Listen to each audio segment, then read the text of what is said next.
Chapter 23. Andrew's first practice. Andrew and Christine began to search for a practice.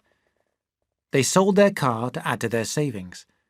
They now had £600, but it appeared that this was not enough money with which to buy a practice in London.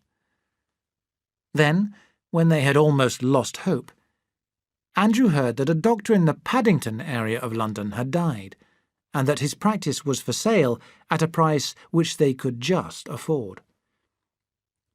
When they went to see the large, cold house that would be their home, they were disappointed. "It's in a miserable area," said Andrew.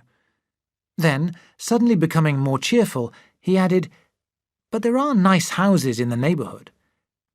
What do you think, Chris? Shall we take a chance and buy it?" Christine was doubtful. She was tired of London now. She hated this cold house and the dirty streets. She wanted to go back to the country. But Andrew seemed so anxious to buy a practice in London that she let him have his wish. "All right," she said. "Buy the practice if you would like to." He bought the practice, and in October he and Christine moved into their new home. "We've spent everything, Chris. You must be very careful with the money," Andrew warned her. To his surprise, she burst into tears. "Careful?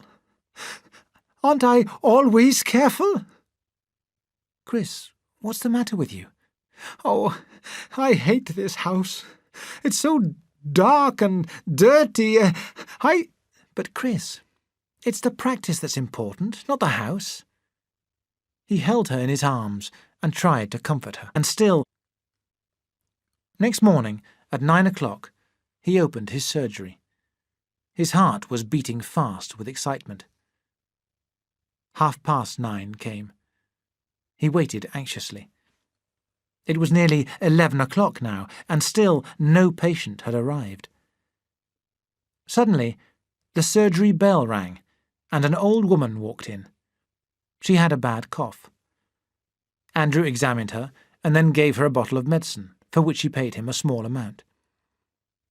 Andrew felt as excited as if this was the first money that he had ever earned.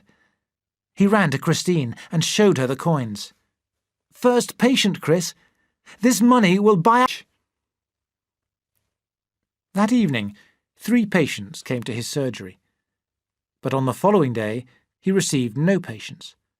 And on the next day, he earned less than £1.